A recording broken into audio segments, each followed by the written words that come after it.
I'm Mark Hennick. This is So-Called Normal.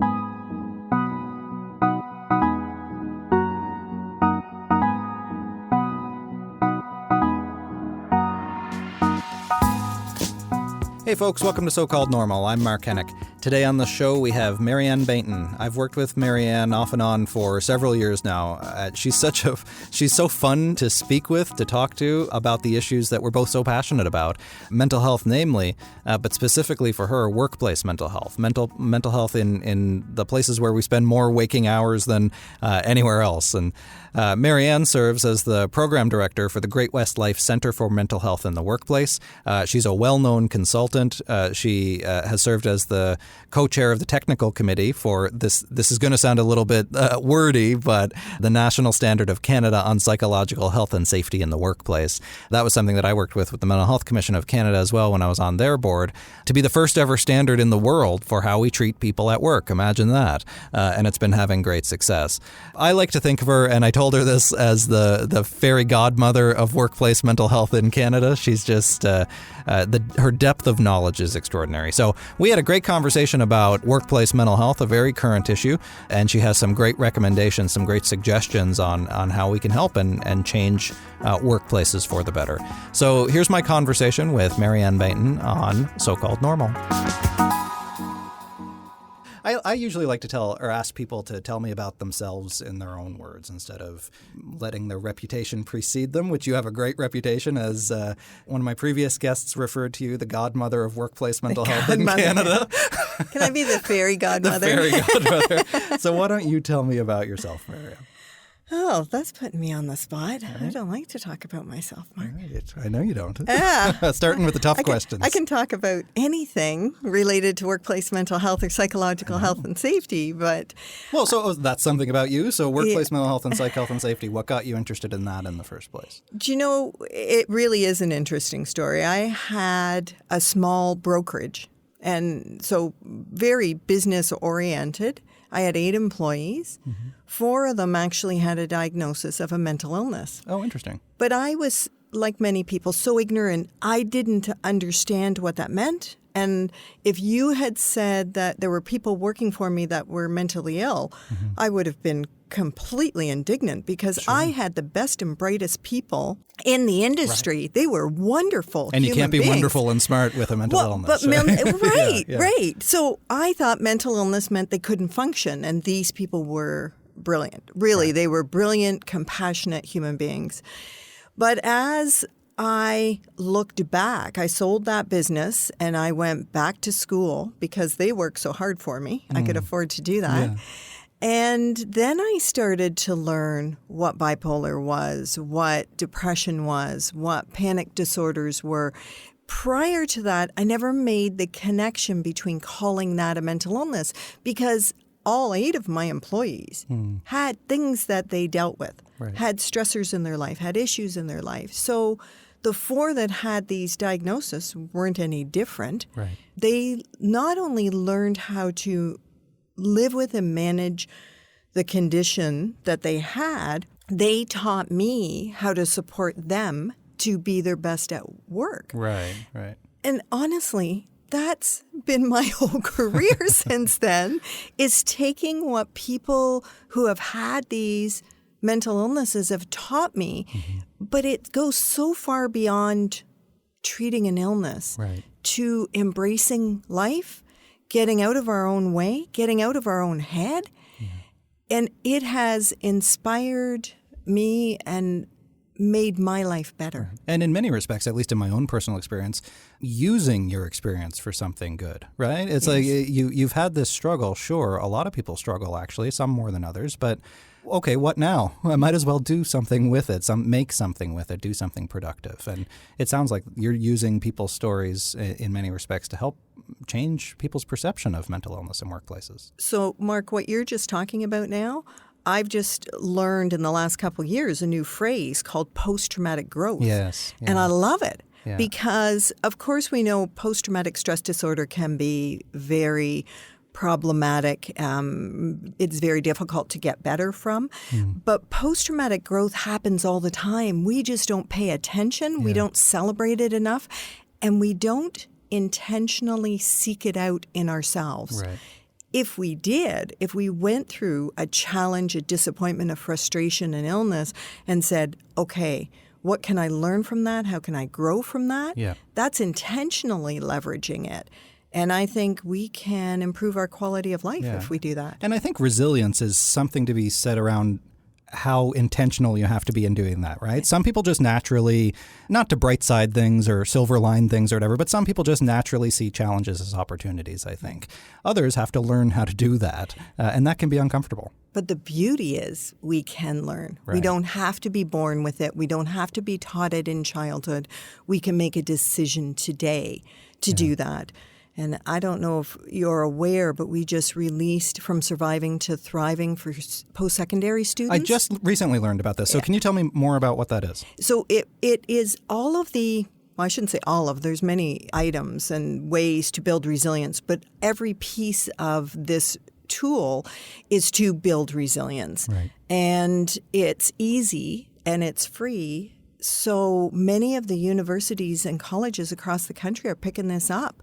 And they're either doing it with their first-year students who are transitioning from their support network, sometimes for the first time in their life, and also for those that are going to be thinking about the transition to work. Right. Because in both of those time frames, in both of those transitions, stress levels can rise. So what are you doing with students in these transition periods? What is the program doing for them? So it looks at what your automatic responses to stress are.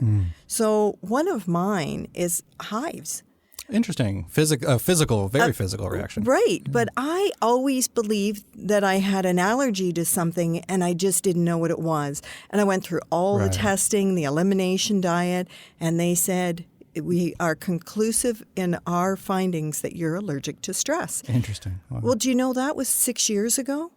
And I have only had hives once when my mom passed, and not any time other than that, because now I understand that it's stress and I can anticipate the stress and manage it. Right. And you don't get the anticipatory anxiety that comes with it. Yeah. Right. Because now you have tools and you can learn. And I think, you know, I talk about recovery a lot, and sometimes to the degree that it bothers people because, especially if you're very much in the struggle of it, it's very difficult to see anything outside of that struggle, right? And it can be seen as great. That's great for you, but what about me? Well, you can learn how to do this too.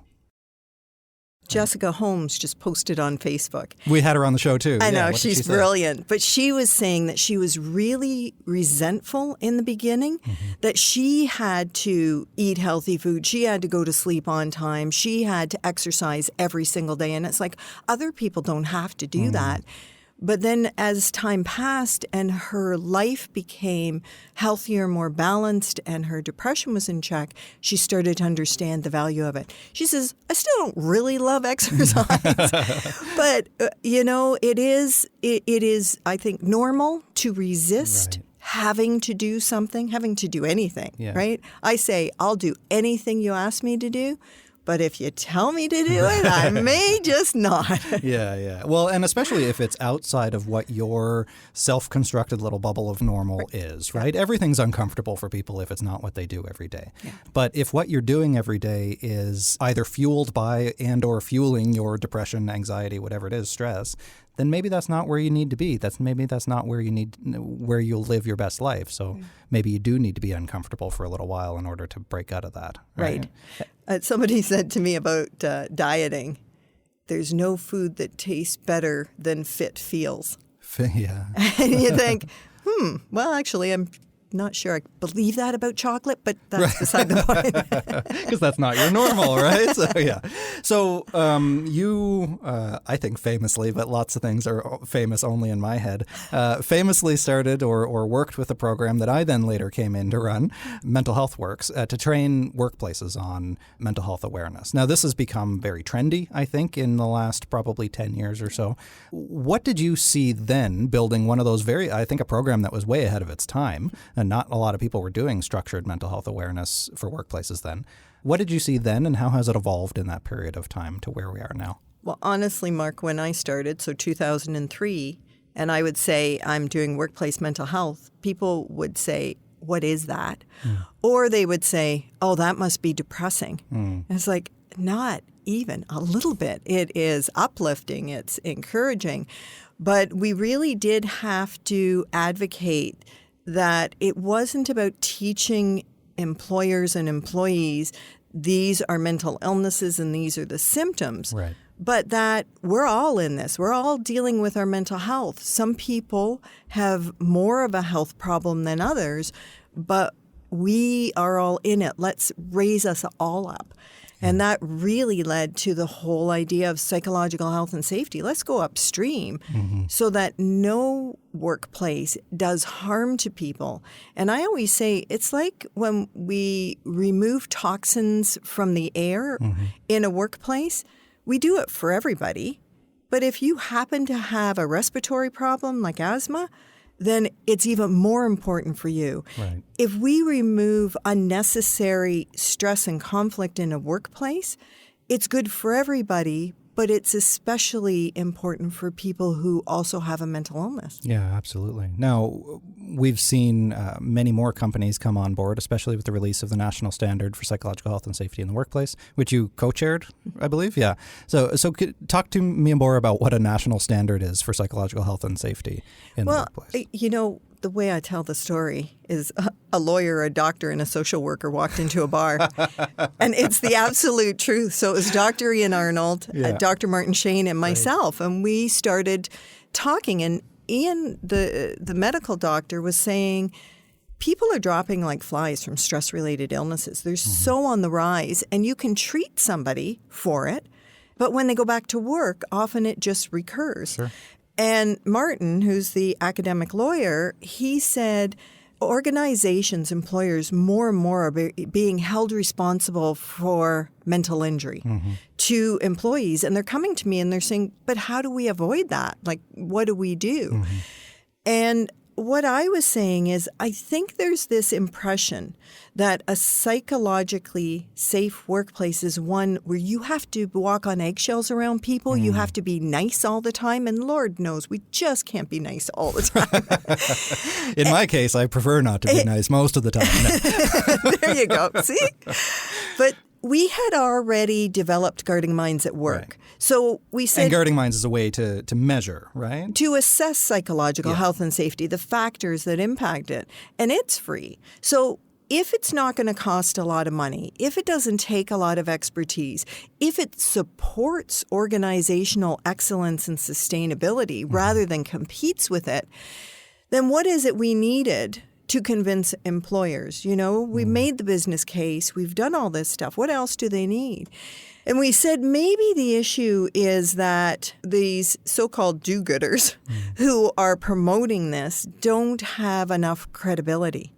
So if we had a standard, which by the nature of Canadian standards has to be done by consensus with a balanced group of people, meaning no one interest group was allowed to dominate, and it had to be done at arm's length from any other organization, maybe that would improve the credibility. And I think it has. So it couldn't, in other words, it couldn't just be everybody prescribe your employees this drug from this company. Right. It has to be a lot broader than that. Yeah. So the 13 psychosocial factors. What's your favorite 3?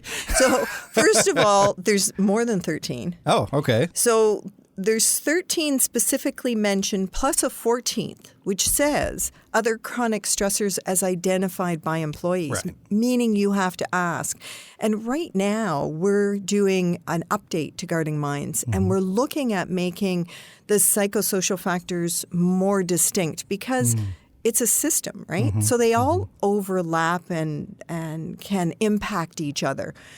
But if you're asking me the ones that I think have the greatest impact, the first one would be clear leadership and expectations. And I don't like to blame the manager, the supervisor, the boss for everything because sometimes it's not their fault. Right. But it is their responsibility. Sure. And so if we can train leaders to be more aware, to be more effective, then not only will they do no harm or do less harm, but they'll also be able to put things in place that are protective factors because ultimately, when you talk to somebody about what really energizes them when they go to work and they're really motivated, that feeling is what psychological health and safety is. Right, versus I don't know what I'm expected to do. Right. And I don't know how I'm supposed to do what I don't know what I'm supposed to be doing. So all of that uncertainty, all that unclarity is stressful. So, and just to segue from that, and I'll go back to the other two factors, is Dr. Jody Samra, we identified that there's a gap, that the leaders, were expecting a lot from them, but we're not really clear on what that is, like be a good leader. So she actually broke down the psychosocial factors, looking at the specific strategies that leaders can and should employ in order to protect psychological health and safety. And that's now available for free. It's called the Psychologically Safe Leader Assessment. The beauty of it is it's not a popularity contest like some 360 assessments. It simply says, do you do these strategies? I think there's 60 of them. And to what extent do you do them? And the reality is you as a leader may or may not do them because you were never given instruction to. You were never given the support or the resources or the time to do it. You'd never even heard of it before. So it's not that it's going to tell you you're a good or a bad leader. They're just going to say, look at these things. What maybe you can do more. Well, this comes back to where we started almost around this idea of when you see a barrier or a challenge or potentially unflattering information, what do you do with that? Do you say the assessment is wrong or that's not important? Or do you say, oh, there's an area where I can improve and I can implement specific training strategies, take the initiative to actually learn how to do that better, right? So now what can managers do who identify weaknesses, areas for opportunity, wherever you want to call it? What can they do to improve on those? So we drilled all the way down. So there's a statement that says you do, let me think of one, that you have one-on-ones with your staff. So you're actually checking in with them, seeing how they are, at least, on a regular basis every couple months or something. And some people will say, I can't do that. Like, we're not even in the same building. We're not in the same province. We give free resources on how you could deal with that differently, how you could do a one-on-one by Skype, by email, by text. And we break it down in questions that are things like, what are the challenges you're facing right now? How have you contributed to workplace mental health? And we're asking questions that are really aimed at getting that connection, but also getting that awareness of where people are at. We talk about the trust factors in a workplace, and we have something called the mistake meeting. And in it, the boss talks about the mistakes they've made, how they fix them, or they ask the team to help them fix them. Because I can visualize all the managers listening to this just getting uncomfortable at that. Yeah. But if we make learning from mistakes, post-traumatic growth, right? If we make learning from mistakes and being honest about them the norm, we're not going to have a fear-based culture where people hide their mistakes until they become a crisis. Yeah, I've been wanting to get Dr. Carol Dweck on the show, who talks a lot about growth mindset. And if anybody hears this, and I still haven't gotten to her by the time this airs. Tell her Mark's looking for her. Yeah, exactly. But she very much talks about all this in a very famous TED Talk that she did, this idea of growth and of doing something more with the challenges you have. But also this comes back to a point where I don't think many people realize that most managers aren't actually trained to be managers. No. They get to be there through, who they know or tenure or whatever it is. Yeah. But many of them are never actually trained on how to manage people. Right. And you must encounter that all the time. Sure. And I feel badly for the managers that are put in that position because they're often traumatized by the work. One of the things that I say to leaders, though, because they're worried about saying or doing the wrong thing. And so sometimes they say or do nothing, which is the wrong thing. Right. And I say if the underlying intention, whenever you're dealing with an employee, is the thought, how can I help you be successful at work? Not how can I tell you what you're doing wrong? How can I point out all your faults or feelings? How can I give you more work to do? How can I just load things on you and make sure you're not being lazy? But how could I support your success here at work? that alone Sure. means you're not going to make too many missteps. Well, and if your employees are successful, then it meets your needs as a manager, right? Ideally, assuming that job is clearly defined and that their success actually does contribute to the business, right? Right. So now, where have you seen this work, where you train a manager to do these things, or any examples or case studies of sorts of somebody who's struggling where you can intervene in a more productive way? Can I give a shout out to Mindful Leader? Yeah, please do. That's Sarah Jenner's not-for-profit. And the leadership training, now it's a certificate course. Mm-hmm. It's bigger. It's not a one-day workshop. Mm-hmm.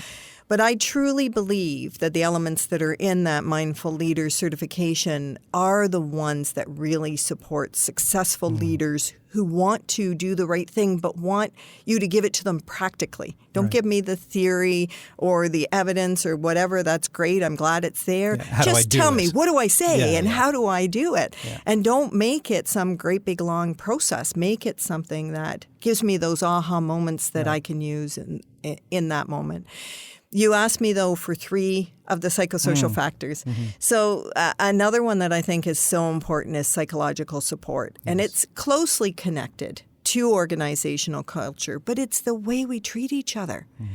And again, not to blame management all the time, but the speed of the leader is the speed of the gang. If we set the tone that we are going to have respectful and civil interactions, that conflict is not just encouraged, it is done in a way that lifts everybody up. We can have different opinions and we all get excited about that because let's learn from each other. Let's find synergy. Well, and I find, both as an employee in all kinds of different organizations, but also as a consumer, as a customer for different organizations. You can walk in the door and you can taste, you can feel what that workplace is like sometimes, right? You can feel the tension in the air sometimes. Well, and in the work that I did coming up with return to work plans, I started to understand that in some workplaces, it was really simple. You would come up with a strategy, everybody was on board, and it worked like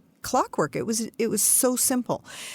And then there were some where you couldn't tell who had depression or anxiety because everybody was unhappy and stressed out. Right. And so you think, what is that? And actually, that's where the concept of psychological health and safety came from. What's the difference between these two workplaces? And what we understand as well is loyalty, morality, honesty, all are impacted by that type of culture. Right. People are much more likely to call in sick, to steal, to embezzle in those workplaces where they feel like nobody cares anyways. Right. Nobody has my back. They're just taking advantage of me, so I am justified in taking advantage of them. Broken window theory. Right. Only in workplaces, Yeah, I think that's fascinating because then how do you actually change that if it's something that if a toxic organizational culture has infected everybody in some ways or another? How do you actually change that? We have this another free resource called Psychologically Safe Interactions. And you actually need to understand from both chronic mental stress claims in Ontario and the bullying claims in BC that most of the claims get denied. The vast majority of claims get denied. And the reason for that is that people don't intend to bully or cause stress, but they do. But the intention's not there. So we took that and said, okay, well, let's make the assumption that these people who are bullying and making lives really difficult in the workplace don't intend it. Let's help them become more aware. So the first part is about really understanding the difference between your intention and the perception of others. And I'm still trying to figure that one out myself. Yeah. Well, do you know what, though? When I started to understand it, I get really excited about things. Sure. But to some people, that's intimidating and shutting them down. I focus and concentrate a lot on things, and it looks like I'm cranky all the time. There you and go. there's only a 50-50 chance I'm actually cranky. But it's true. You never know if somebody is, reading or on their desk, at their desk focusing. Maybe they look really unhappy, but actually maybe they're focusing on something else. Right. And some of it is let people know who we are so that but some of it is that's not enough. Right. Some of it is you need to change your behavior. Sure. So I was talking to my staff about what happens when we're stressed, and they said to me, well, when you're stressed, you make noises. I said, what kind of noises? Yeah. What? And they said, yeah, you go, oh, and you slam down and you get up and then you slam yourself back in the chair. And I said, honestly, I didn't know I did that. Yeah. And I said, well, what do you think when I'm doing it? They said, well, we think you might be mad at us that we've done something wrong. Mary Anne's on a tear again. Yeah. And I said, that's terrible. I don't want you to feel that way. I'm sure it's me frustrated with me. And I said, I want you to tell me the next time I do that. They go, no, we're not going to tell you. Yeah. And I said, but if you believe that I don't want to stress you out, if you believe that that's not my intention, and you know that I must be unconsciously stressed, wouldn't you want to bring me back from that? Bring me to the present moment so that I'm not living in that stress state? And they went, oh, yeah, like we do. So our safe word, our word is just breathe. Right. And if one of my staff said to me, breathe, I know they care. I know they're breathing in my secondhand stress. Right. And I can immediately stop because it's not my intention to do that. Right. Now, that's something that it sounds like took a lot of work to get to that point. Absolutely. Right? If you tell your manager who's having an issue, breathe. Yeah, don't do that. Don't do that. Yeah, no. Right. Yeah, good point. But so these are the things that we can do. So the second part of psychologically safe interactions is something that I call checking assumptions, where if I think you're thinking something that you're not thinking, we can really get into a mess. Right. And how do you say, I feel hurt, I feel angry, I feel dismissed, I feel disrespected. Right. How can you bring it forward? And we teach people how to do that in a way that's not confrontational or accusatory. Yeah. And that happens all the time, I think, where maybe an employee who is, and actually this happens a lot, I think, better versed on mental health and awareness and psychological health and safety than their manager is, might say something like that. And they might say, I am upset because this happened, or you sent an email to me in this way and I read it this way. But then the manager might get into no, that didn't happen that way, or that's not what I meant, or that's wrong, or this. That's not always the most helpful, even if it is factually incorrect, right? Right. And that's why we want to put it on the table. I say, we're all adults. We all want to have a good work experience. We don't want work to be another stressor. Life will bring us stressors, plenty of them. We don't need work to be that. Work should be a refuge where you go in, you do what you know how to do. Right. You're recognized and rewarded for it. You're supported to do it. Right. And we go home at the end of the day with the energy to deal with whatever else life gives us. Ideally, and I'm just kind of thinking now, it'd be neat if I've never been in a part of a workplace like this where there is an on-site coach or mediator of sorts, not HR or anything like that, because that usually gets used for punitive or other reasons, but somebody who could really help on-site walk employees and managers through this kind of thing. Well, right? And so the resource is there if there's somebody who will do it, but there's lots of consultants and coaches who can pick it up and use it. The end of it is actually a team intervention that I used in my consulting practice, but I explain because I don't think it takes more than good intention and some awareness of self and others to be able to do this work. I don't think you need to be a clinician per se. You need to be somebody with emotional intelligence. And you bring each of the team members in individually, so privately, confidentially. You're not going to report back what they say, but you ask them 4 questions. The first question's, what's already good about this place that you don't want to lose? Which is important that we don't throw the baby out with the bathwater, right? Second question is, what needs to be different for you to be glad to come to work every day? And people might start to complain about what's there, but you say, understood. So what needs to be different in order for you to do this. And the whole point is get people imagining the kind of ideal workplace they want, rather than focusing on what's wrong. Getting stuck on the problems. Yeah. Third question is, what are you personally willing to do to contribute to this kind of a workplace that you described? And I have people say, I already do everything. Yeah, perfect. yeah. I say, that's great. Yeah. So tell me what you do and how we would measure it. Right. Because if we just think good thoughts, and so we feel we're not part of the problem, we're also not part of the solution. Right. So what do you do to contribute, and how would we measure it? People will say, well, everybody needs to be nice. Well, define nice. What is it practically? And how do you measure? So we got to get concrete and specific. And then the last question is, what if you're having a bad day? Right? Yeah, the kids were all over you this morning. You spilled coffee on yourself on the way in. Traffic was really bad. And you're not aligning with the new type of team approach that we've agreed on. How do you want someone to respectfully call you on it? Yeah, that myth of the wall between work and life, Yeah. right? As though we don't bring our life to work every single day. Well, right? I don't know how anybody can. We're one whole person. Yeah.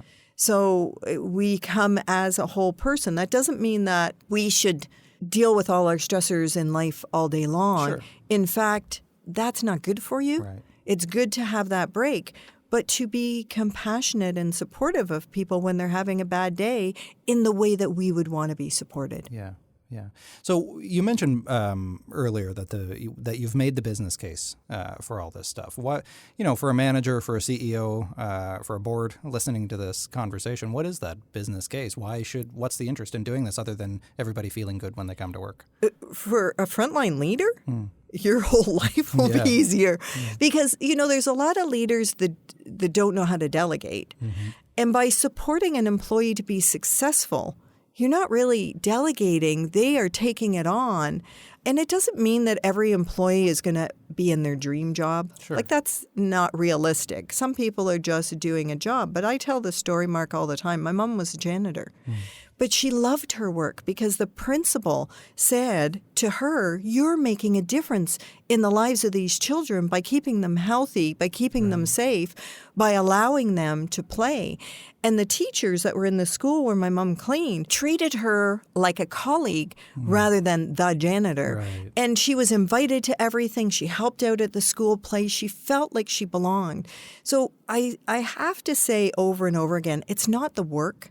Yeah. It's how we feel about the work that we do. Yeah. And we can do that for everybody. That sense of connectedness, of community, of feeling like whatever role you play, you're part of the bigger picture. Right. And that you're valued for that. Yeah. So how long did your mother do that work? Oh, decades. Decades. Yeah. Yes. Yeah. In fact, she liked it so much that she lied about her age and didn't retire until 70, even though she was supposed to retire at 65. Because it was that meaningful. Yes. Yeah. She just loved it. That's fascinating. So in some ways, you're kind of a janitor for workplaces. You're coming in and cleaning the place up, right? Well, yeah, I guess. This intervention that I was telling you about with these questions, we've gone into really toxic workplaces, and people start to change before they leave the reveal of the new agreement. And do you know why? It's because there's no blame or shame. Right. It's not going in and doing an investigation and saying this person's wrong and this person did this. And you're going in and saying, what kind of a workplace do we all want? Right. And then you present it to them saying, this is what you say, you as a collective want. And people, I think it's human nature. I was misbehaving or not being nice or not being kind or respectful because of you, your behavior. But if you're going to change, then I can change. Right. And when we all do it at the same time, it's much easier. Kind of a no-fault approach. But you do need leaders who are then committed to holding people responsible for the behaviors. Like, it's not enough to have this beautiful document and everybody feeling great that day. You've got to hold people to it. Yeah. So actually, and I find this kind of relates to personal recovery as well. Is there an important role for catharsis, for the airing of grievances, all that stuff? Or does that get people just still focused on the problem, too much on the problem? I believe that the catharsis, the venting, happens in private with the person who's facilitating the change, the team agreement, rather than a group airing of grievances. I think it weds you, first of all, to your victim story. Sure. The more we have to tell how you done me wrong. Right.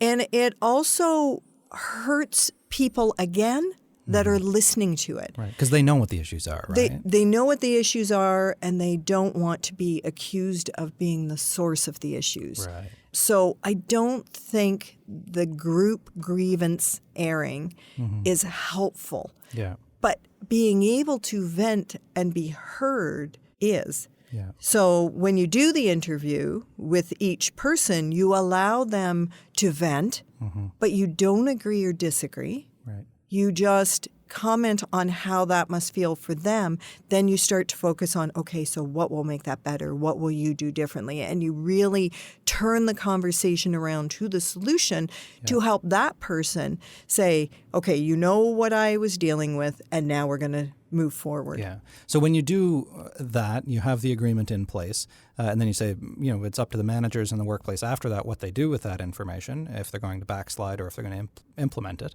What happens when people when people break the agreement, when they don't abide by that? So the beauty of this written agreement is it already tells you what's going to happen. Okay. Right? It's already included in there. And I add at the end, most organizations, most teams will say, well, if I do something, I want you to come right to me and face-to-face talk to me about it. And I say, okay, and what if you continue that behavior? Then what should happen? And so we have a stepped plan about how to respectfully intervene, giving people the benefit of the doubt. Then you escalate it. And then right in the agreement is, then it should be progressive discipline leading to termination, because you can't have somebody who refuses, even with help and support, to behave in a way that's not harmful to others. Right. So the other part of it is that the agreement is written in very specific, measurable terms, not vague motherhood statements about being nice and being a team player. Right. And so to hold people accountable is very simple. Yeah. You just bring out that agreement. This is what it said. Were you doing that? Why weren't you doing that? What do you need to do that? And likewise for, I think, accommodations in the workplace as well. If people are struggling with a mental health problem or illness at work, I've heard this question probably 1,000 times, you probably 1,000,000.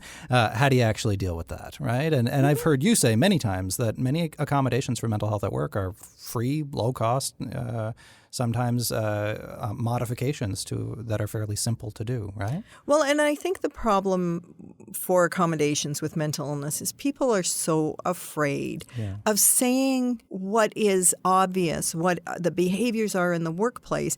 They think either they have to become a mental health expert and know the symptoms and the diagnosis, which, if all of us in this room had depression, we'd all behave differently at work. So what the employer cares about is the behavior at work, not what your illness is or your symptoms.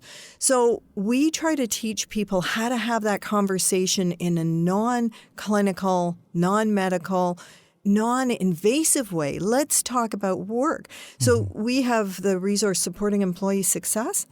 And right now, the Institute for Work and Health here in Toronto are doing some research around how that applies. But in it, we don't ask a diagnosis. We don't ask about symptoms. We just say, here's the job expectation, which is to deal with confrontational situations.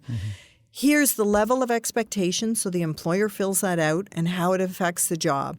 The employee's role is to say, here's where I think I am in being able to deal with that right now and how I think that's going to impact me. And then the third column on each of these pages is, here's some accommodation strategies that have worked for other people. Which one do you think would support you to be able to deal with whatever the job expectation is most successfully?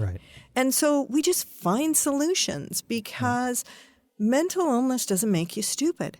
If you were competent and trained to do your job before you got sick, you'll, with support, 99.9% of people will be able to do it again. And possibly even better, back to that idea of growth. The issue comes when you were never trained. Right. You were never supported. Or maybe even in the wrong job to begin with. Right. And then to say, okay, will this, but sometimes the process actually identifies that you don't have the training, the resources, the equipment to do the job. And so that's an even easier fix. Yeah. So then what's or how do you address managing up when the employee is fine and they're noticing something with their manager that might be problematic? So we actually have a video that we did for working through it, and it is called Help Your Supervisor Help You. Right. And in it I say, don't try and talk to them about your illness. Mm-hmm. Don't try to think that they're going to understand you, because anyone with a mental illness knows most of their family and friends don't really get it, right? If you haven't had the lived experience, it's hard to know. Yeah. But what you say to your supervisor is, I really want to be a good employee, but these are the things that I think I need in order to do that. Mm-hmm. I'm wondering if you can help me with it. Mm-hmm. So just talk about what you need to do your job and say, here are the things I'm going to do to be able to support myself, to maintain my energy, maintain my focus, to do good work. And if I'm not doing the work that I should, here's how I'd really like you to come and approach me so that I can hear you, so that I can really react to that in a positive way. Yeah. So you can manage your manager. Now, I'm just going to throw a bunch of what ifs at you now because I think I've heard a lot of them. What if you notice a coworker who might be struggling? What should you do in that case? So that we dealt with in helping troubled coworkers. But the thing about it is, don't be giving them a whole bunch of information. Don't be telling them that, your cousin had this and that's what they did, unless they're asking. What you can do is say, hey, Mary Anne, this is what I've noticed. This doesn't seem to be the way you usually are. Are you okay? Give them an opening if they want to share. Ask them, say, if you need anything, if you want to talk, I'm here. And give them the advice when it's asked for, because you can shut them out, shut them down, if you start to come at them as yet another person who's trying to give them advice when they're just trying to get through the day. Especially if they have a diagnosis or not of a mental illness. You get advice from a lot of people. Yes, whether you want it or not. Whether you want it or not, exactly. And some of that advice isn't going to work for them anyways. Right. So just because your second cousin once removed recovered from depression on this drug does not mean that's the ideal approach for them, and in fact may make them worse. Yeah. Now, what about a manager or supervisor who direct report thinks might be struggling with a mental illness? And so my first thing is understand that your boss is a human being. Right. Show some compassion, because you may recognize that they're dealing with mental illness because they're really being difficult. But first see that they're a human being. Reach out. Say, you don't seem to be yourself. Are you okay? Is there anything that I can do to make it easier on you right now? But then if they continue to manage in a way that's harmful for you, then you need to negotiate a new way of interacting. And I had that situation once where somebody was just constantly threatening me, berating me, putting down everything that I did. And I got to the point where I was just ready to quit. Yeah. But I knew this person had a mental health problem. So I asked them, what is it you want to get out of the work that I'm doing? And they said to me, I want to be the first person to get credit for what you're doing. They said that? They said that. Wow. And I said, that's great. That's what I want too. But when you're threatening me, I imagine you're trying to motivate me to get me to focus.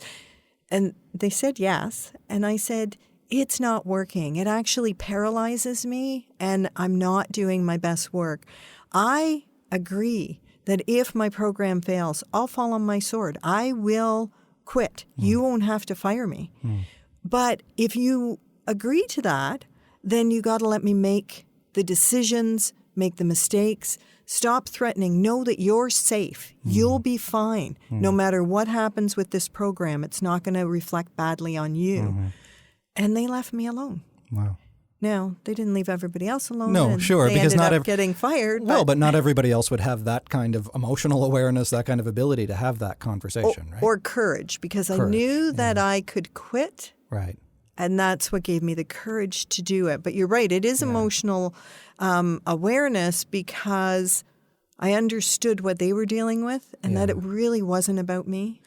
Yeah. So on the quitting front, then, how do you know when it's time to quit, right? Well, my personal is, if I have a bad attitude, right, then it's time for me to move on or move it on to something else, because I don't want that toxicity to permeate my personal life. Right. So for me, it's as simple as that. Yeah. For other people, they have what I call the golden handcuffs. They don't think they can get another job. They can't get enough money. They feel tied to it. But I've watched so many people with that attitude then get so unwell that either they do get fired because their performance slips, or they end up off on disability, which, some people go, oh, yeah, now they're off on leave. It's not fun. Yeah. It really isn't. So to think that that's the end goal isn't positive. So I think we owe it to ourselves to not stay in a really toxic job. With full understanding, we need to make a living. But just, there was somebody who said once, if you're in a job that you hate, then master it. Be so good at it that you know you're too good to be there. And what that does to your psyche is it allows you to seek other jobs with confidence rather than just hating your job and that being your reputation, that being the way you work. It's hard to have confidence in yourself going anywhere else. Yeah, and that's such a key factor, I think, having that confidence in whatever it is that you're doing, whether you're a janitor at a school and confidently part of that team or doing something else. Right. Well, this has been a wonderful conversation. I want to thank you for coming in and having it with me. Is there anything else that you think that people should know? They're going to want to know the third psychosocial factor. We didn't even get to that, did we? So let's do that. So let's do that. They'll be going, wait a minute. Yeah. And it's psychological protection. It's knowing that your organization has your back and will not put you in harm's way. And that goes all the way from the Department of National Defense, where, of course, you're in harm's way, you're across the wire, but they're doing everything that they can to protect you psychologically as well as physically. Yeah. Yeah, and just feeling like somebody has your back on its own can help you to feel safer. Right. That's great. Well, thank you again for having this conversation with me, Mary Anne. I'm looking forward to the feedback from this, and hopefully we don't see droves and droves of people suddenly quitting their jobs. Yes. But if that's what's right for them, then maybe that's what they need to do. So, but thank you for having this conversation, and all the best to you in your work. Great, thanks. Mark, can I just add that workplacestrategiesformentalhealth.com is where all those free resources are? Workplacestrategiesformentalhealth.com. You mentioned Mindful Manager. So that's mindfulemployer.ca. Mindfulemployer.ca. The National Standard for Psych Health and Safety is through the Mental Health Commission of Canada and CSA, I believe. So people can look up more on that. And look up Mary Anne Baynton and all the wonderful videos that you've been doing for your entire career. It seems like it's been helpful for me, and I'm sure that it'll be helpful for listeners as well. Well, and keep doing what you're doing, Mark. You inspire me on a regular basis. Thank you, Mary Anne. Okay, that's it. That's my conversation with Mary Anne Baynton. Mary Anne is the program director for the Great West Life Center for Mental Health in the Workplace. Go check out their website as well. There's so many resources on there that you can use either as an employee or as an employer, a manager, supervisor, person who might be struggling, ally, however you identify your interest in workplace mental health. Chances are there's a great resource on the Great West Life Center for Mental Health in the Workplace website. I'd like to thank Mary Anne, certainly, for coming on the show. She's so much fun to talk to, and she has such a depth of knowledge. Make sure you go and find her on social media as well and read up more on what she does. I'd like to thank our production team here at Entertainment One for making this possible every single Monday. Kimberly and Adrian and Dave, our editor, who brings it all together. Thank you all so much for getting my voice. I said this last week, too, getting my voice into people's ears, and I like that because it sounds creepy. I want to ask you to head over to Apple Podcasts, which is where we're We're available there and everywhere else, but head over to Apple Podcasts and subscribe. Scroll down to the bottom, leave us a star rating, leave us some comments on there. That stuff really does make a big difference, and I'm so grateful that the show has such a good star rating as it is. It seems like people, the ones who are listening, are really listening hard, and they're really enjoying the conversations too, as much as I am. So head on over there and do those things for me. You can follow us. You can follow me if you want to learn more about the show or more about what I do in the mental health space. I'm everywhere, Twitter and Facebook mostly, but I'm also on LinkedIn, YouTube, Tumblr, Reddit, probably. I don't know. I'm everywhere else. Go find me. I'm not hard to find. At Mark Hennick on most of those platforms. That's at MarkHenick. Follow me. Leave some comments. Let me know what you thought of all the shows. I think that's it for this week. Tune back in next Monday. We got another good guest for you. I enjoy them all. I'm Mark Hennick, and this has been So-Called Normal.